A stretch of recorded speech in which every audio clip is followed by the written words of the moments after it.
Hola, muy buenos días. Bienvenidos a Input Colectivo, un podcast que habla tanto de ciencia como también de sociedad, así que si te interesa el tema, quédate. Mi nombre es Luisina y quería empezar hablando en este capítulo acerca de algo que sucedió esta semana, que se refiere a una marcha, una convocatoria, en la cual se hizo una reunión conjunta. ¿Por qué? Porque fueron organismos de ciencia y tecnología, también jubilados, lucha de las personas con discapacidad que están perdiendo bastantes derechos en este momento, y también la marcha de Ni Una Menos, que como saben se cumplieron 10 años, pero sigue habiendo un grave problema en nuestro país. Les comparto una estadística que me pasó Marcos, mi amigo, en el cual dice que en Argentina el 40% de las mujeres son asesinadas por una pareja o expareja, mientras que esto es así en el 2% de asesinatos de varones. O sea, solo un 2% de varones muere en manos de su expareja, mientras que 40% de las mujeres asesinadas muere de esta forma. De hecho, la mayoría de los hombres mueren en enfrentamiento con otros hombres que son desconocidos.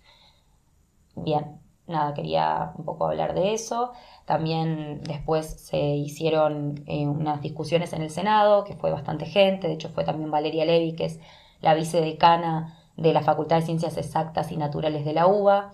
Y me gustó mucho lo que ella dijo porque habló de todos los avances en ciencia que se fueron logrando en estas semanas, que vienen obviamente de muchos años, pero que fueron noticia en esta última semana, y todos provienen del ámbito público, son investigadores que provienen de educación pública, que provienen de CONICET, y algo muy lindo que dijo después también una estudiante que me encantó porque está recién haciendo su carrera y nada, es la representante de todos los estudiantes, y agarró y aclaró que no se puede separar, digamos, ciencia de lo que es educación.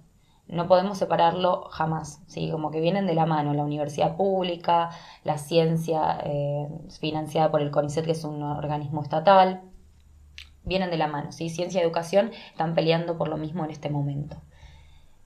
Bueno, de hecho, muchos institutos de investigación se encuentran dentro de universidades, por lo tanto, si hay menos presupuesto para las universidades, también va a estar habiendo menos presupuesto para esos laboratorios y demás.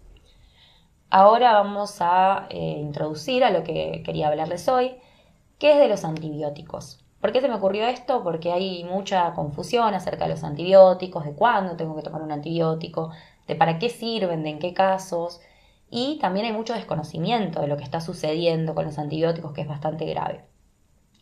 Bueno, lo primero que quiero contar es la historia de cómo se descubren los antibióticos. Quizás hayan oído la palabra serendipia, que vendría a ser como este encuentro por casualidad, ¿no? Azaroso. Pero que tanto de azaroso no tenía, ahora les voy a explicar por qué. En 1928, Fleming, Alexander Fleming, le sonará conocido, hay de hecho muchos institutos que llevan su nombre, estaba trabajando en un hospital de Londres y se fue de vacaciones. Fleming era conocido por ser un poco colgado y demás, y bueno, había dejado unas placas con unos cultivos bacterianos con los que trabajaba, ¿sí? Él era un microbiólogo, un médico microbiólogo, que trabajaba en vacunas y también trabajaba con una bacteria muy molesta en ese momento, porque en ese momento justamente no existían los antibióticos, que es Staphylococcus aureus. Es una bacteria muy común y que causaba desastres en ese momento. Entonces estaba trabajando con esas bacterias, se deja unas placas y cuando vuelve, claro, había una ventana abierta, qué sé yo, se había contaminado la placa como, ¿sí? Con un hongo. Él podría haber descartado esta placa. Ahí es donde les digo que no es tan azaroso el descubrimiento. Él podría haber descartado esta placa simplemente, pero lo que hizo fue a empezar a observar, porque tenía esta mente de científico que lo lleva a la curiosidad y a observar qué estaba pasando en esa placa. Y notó que donde estaba el hongo presente, todo alrededor se formaba un halo donde no había crecimiento bacteriano. Bueno, de esa manera Fleming descubre la sustancia producida por este hongo penicillinum, que es un hongo muy común, que probablemente, como les decía, quedó una ventana abierta y el hongo estaba en el aire, entró y contaminó la placa, y encontró esta sustancia, la que llamó penicilina, que luego se denominó antibiótico, que lo que hacía era matar a las bacterias. Esto es algo muy común, después se supo, a medida que se fue estudiando más del tema, que hacen muchas bacterias y hongos que liberan sustancias para inhibir el crecimiento de sus competidores. Entonces, de esta manera el hongo inhibía el crecimiento bacteriano y podía crecer más. Entonces, en su momento Fleming no pudo purificar correctamente, o mejor dicho, a gran escala, este antibiótico porque no tenía las herramientas necesarias. Pero pasaron 10 años y Florey y Chain eran dos investigadores que estaban trabajando en la Universidad de Oxford y lograron purificar esto a gran escala porque tuvieron el apoyo tanto del gobierno británico como también del gobierno de los Estados Unidos. ¿Por qué? Porque ahí se estaba dando en ese momento algo muy importante en la historia. Como les dije, siempre la ciencia va acompañando a la historia. Y estaba sucediendo la Segunda Guerra Mundial. En la Segunda Guerra Mundial había un montón de heridas causadas por infecciones que eran producidas por bacterias. Entonces estas heridas se infectaban y la gente moría o bueno, muchas veces quedaban amputados, eran muy comunes las amputaciones y vienen los antibióticos para cambiar la historia y hacer una inflexión en este cambio dramático del antes y después de la era antibiótico. De hecho, ya para 1944 los soldados del día D llevaban en sus kits penicilina. Bueno, es un descubrimiento increíble, de hecho la era dorada de los antibióticos fue de los años 40 a los 70, se descubrieron un montón. Cada uno de los antibióticos actúa de maneras distintas, la penicilina destruye la pared bacteriana de las bacterias, pero tenemos por ejemplo una que se llama streptomicina, que lo que hace es inhibir la síntesis de proteínas de las bacterias, por lo tanto esa bacteria no puede autorreplicarse y termina muriendo. Y bueno, de esta manera se fueron generando un montón de bacterias para un montón de diferentes infecciones.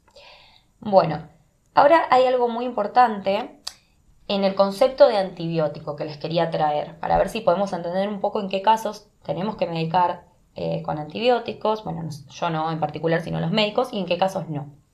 Un antibiótico viene de contra la vida, significa la palabra.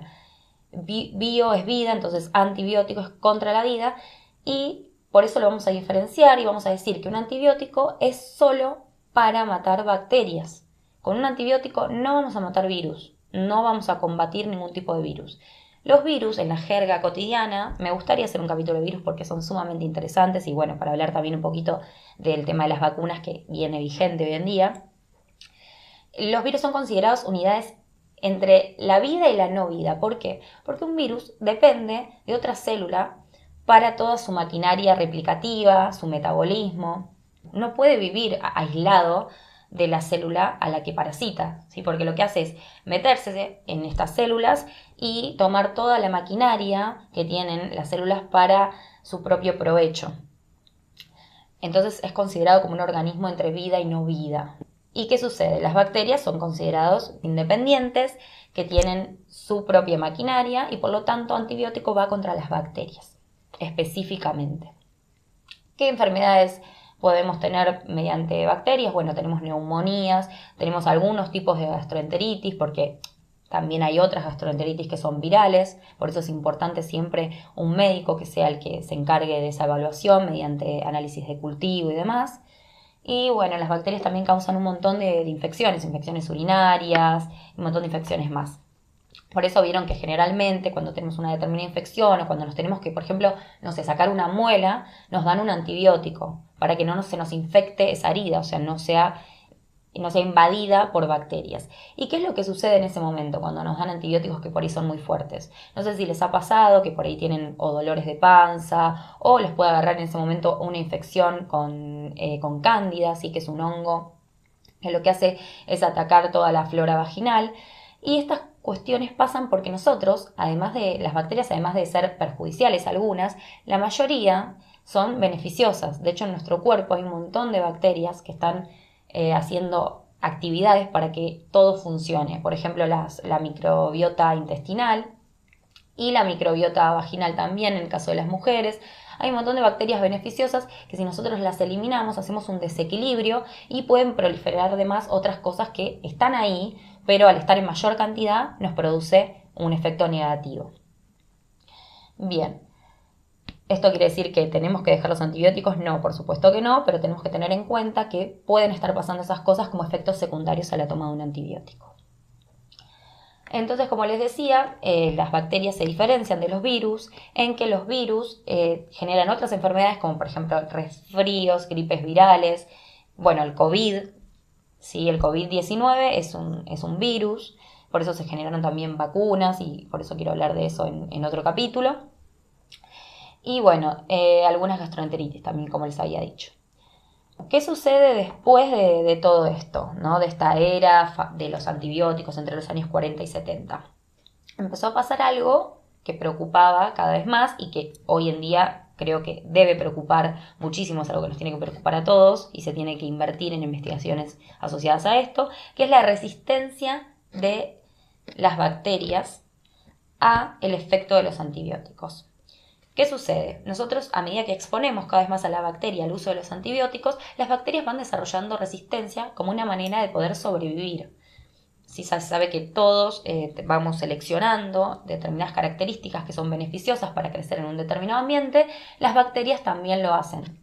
Las bacterias han evolucionado muchísimo desde que nacieron el uso de los antibióticos. Hay bacterias que causan infecciones hospitalarias que ya han desarrollado resistencia, tuberculosis que se volvieron multiresistentes, gonorrea resistente. ¿Cómo se generan? Bueno, lo que sucede es que las bacterias van cambiando, lo que se dice mutan, y si un antibiótico no las mata completamente, las que sobreviven se van a volver más fuertes, porque básicamente son las que quedaron, son las que no murieron más rápido, fueron más fuertes y son las que quedan seleccionadas. Entonces, tras varios ciclos de que esto suceda, estas bacterias más fuertes, esta superbacteria va a convertirse en la bacteria dominante. Bien, esto puede pasar, por ejemplo, cuando una persona se automedica o bien cuando no termina el tratamiento. En ese caso estamos ayudando a seleccionar a estas superbacterias. Lo más inquietante de las bacterias, además, es que pueden compartir estos genes de resistencia entre ellas. O sea que algunas, cuando se vuelven resistentes, pueden generar la resistencia de otras bacterias, incluso de diferentes especies. O sea que se tratan de distinto tipo de bacterias. O sea que esto no es solo un tema de médicos, sino que es algo también de responsabilidad colectiva. Por ejemplo, hay un tipo de antibióticos que se llaman carbapenémicos, que son utilizados como último recurso. Y hoy se sabe que han surgido bacterias que liberan sustancias que inactivan estos antibióticos de último recurso, que son antibióticos sumamente fuertes. Este tipo de resistencia es tan grave que, de hecho, la Organización Mundial de la Salud lo considera una prioridad crítica para la investigación, que era lo que veníamos diciendo. Hoy es crítico. ¿Sí? Si se piensa que en 2050, si esto no se frena, no tenemos una conciencia con el uso de antibióticos y no empezamos a investigar y a educar, se puede generar una resistencia en un montón de bacterias, lo que llevaría a que vuelvan un montón de infecciones que habían quedado erradicadas. Bien, también quería recordarles junto con esto que Argentina salió de la Organización Mundial de la Salud estas últimas semanas, como para que tengan un contexto de dónde estamos nosotros parados. ¿Qué pasa entonces? ¿Cómo hacen las bacterias para hacer esta transferencia de genes? Bueno, las bacterias hacen algo que se conoce como transferencia horizontal de genes. ¿Qué es lo que sucede? Nuestra transferencia de genes es de padres a hijos, o sea que es vertical. Las bacterias pueden transferir genes entre ellas, entre la misma colonia. ¿Cómo lo hacen? Hay diferentes mecanismos. Un mecanismo se denomina transformación, en el cual absorben pedacitos de material genético de bacterias circundantes que están muertas. Otro mecanismo es la transducción, que es mediante virus bacterianos. Hay virus bacterianos que se llaman bacteriófagos, que lo que hacen es infectar bacterias y se llevan un pedacito de su ADN y luego infectan a otro y de esta manera van pasando estos genes. Y otro mecanismo es la conjugación, que es el más común, y es cuando una bacteria genera un puente o un tubo y mediante este puente le pasa a otra un plásmido, que es una molécula de ADN circular que va a contener el gen de la resistencia. Entonces, ¿qué es lo que sucede? De esta manera se aseguran pasarse estos genes que tienen la resistencia y de esta manera las bacterias nunca se terminan de eliminar, y menos cuando usamos antibióticos en caso que no son necesarios o, como les decía, también lo cortamos antes de tiempo un tratamiento. Bien, cuando una bacteria se vuelve resistente, entonces puede llegar a muchas otras. Ahora, luego de hablar de esto, ¿sí? Nosotros tenemos que tener en cuenta que la mayor parte del consumo global de antibióticos no es de los humanos de todas maneras. O sea, sí es de los humanos, pero no para los humanos, sino para el consumo animal. ¿Qué es lo que sucede cuando se tienen animales para producción de carnes y alimentos derivados? Bueno, están muy hacinados, como deben saber, las industrias alimentarias son muy polémicas, han tenido algunas mejoras quizás en la Unión Europea, pero en general los animales están en condiciones muy malas, muy estresados, hacinados, y eso genera un caldo de cultivo para el crecimiento de un montón de bacterias. Entonces, en esa industria se usan un montón de antibióticos. Pero no solo eso, hay algo que es sumamente polémico. También usan bajas dosis de antibióticos porque se determinó que mediante bajas dosis de antibióticos los animales crecen más rápido. O sea, a estas industrias les viene espectacular. Entonces empezaron a dar antibiótico a full. ¿Qué es lo que pasó? Las bacterias fueron desarrollando mucha resistencia y estas bacterias pueden pasar después a los humanos a través de, no sé, el contacto con los animales, alimentos mal cocidos, suelos que estén contaminados con desechos ganaderos. Y hay un caso en 2015 que se detectó en China una bacteria resistente a la colistina. La colistina es uno de estos antibióticos de último recurso que les contaba hoy dentro de la familia de los carbapenémicos. Y nada, este provenía de bacterias de cerdos tratados con colistina en su alimentación. Este gen de resistencia que se encontró, que se llama MCR1. Este gen ya se ha encontrado en bacterias humanas, de hecho, en más de 50 países. O sea, una locura. En la Unión Europea, obviamente, prohibieron y limitaron el uso de estos antibióticos para el crecimiento de los animales a raíz de estos resultados. En Argentina está prohibido en las carnes que se exportan, porque justamente si no, no le podemos exportar a la Unión Europea si no cumplimos con estas cosas. En la Unión Europea de todos estos temas se encarga la EFSA. Bueno, en Estados Unidos sabemos que está la FDA. Y en Argentina de todo esto se encarga SENASA, que es el Servicio Nacional de Sanidad y Calidad Agroalimentaria. SENASA lo que hace es regular qué antibióticos pueden usarse en animales, en qué dosis y con qué finalidad. Y además también lo que hace algo muy interesante que establece los puntos de retiro. Esto es para que no lleguen los residuos de antibióticos a nosotros. Porque ¿qué hacen? Los retiran, lo que hacen es establecen un determinado punto de retiro en el cual retiran los antibióticos antes de generar el producto final o los productos derivados. O sea, la carne o los lácteos, huevos, etcétera.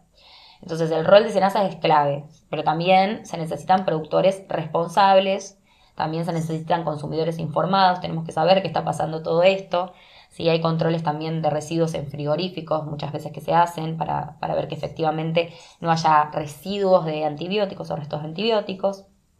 Y bueno, como les decía, es importante también que haya consumidores informados. Entonces, ¿qué podemos hacer nosotros frente a un problema que es tan grave, que como les decía, que en 2050 puede ser catastrófico? Las bacterias básicamente pueden dominar el mundo. Sí hay cosas concretas que podemos hacer y que pueden tener un impacto colectivo enorme. La primera es, bueno, como les decía, no automedicarse. ¿Sí? Los antibióticos no son analgésicos, tienen que ser dados para unas determinadas condiciones, tienen que ser dados por un médico. Y segundo, si tu médico te va a estar medicando con un antibiótico, seguí las instrucciones al pie de la letra, porque si nosotros lo dejamos antes al antibiótico, obviamente podemos estar generando que se seleccionen las bacterias más resistentes después, porque nosotros, ¿qué pasa? Nos sentimos mejor porque nuestra carga bacteriana baja, entonces decimos, listo, ya está, no lo tengo que seguir tomando porque me siento mejor. Pero como les decía, no es un analgésico. Por más de que me sienta mejor, hay bacterias que todavía pueden estar vivas y estas bacterias son las más resistentes porque son las que no murieron al principio. Entonces después vuelven a crecer y la enfermedad se hace mucho peor al dejarlo menos tiempo al antibiótico. Y tampoco extenderlo mucho en el tiempo. Si nos dicen una semana no son 2 semanas por las dudas, ¿sí? Porque ahí estamos otra vez haciendo un uso excesivo de los antibióticos. Y por último les quería decir que también es importante nosotros elegir qué consumimos en la góndola. ¿Sí? Elegir en góndola es un acto político también. Saber qué productos estamos comprando, de dónde vienen, es algo que esto se los digo yo, pero en mi vida cotidiana no lo suelo hacer y la verdad es algo para implementar, es algo que después de haber leído un poco del tema es alarmante. Y bueno, nada, por último, algo que se pueden hacer también es compartir esta info. Nada, quería hablar de los antibióticos porque me parecía que estaba muy bueno el tema, que los antibióticos literalmente nos salvaron la vida, salvaron un montón de infecciones que hoy en día son una pavada, eran letales antes, pero bueno, ahora es nuestro desafío también no abusar de ellos. Así que nada, espero que les haya gustado este programa, que lo compartan y nada, que sigan sugiriendo ideas que están muy buenas. Así que un beso grande, nos vemos.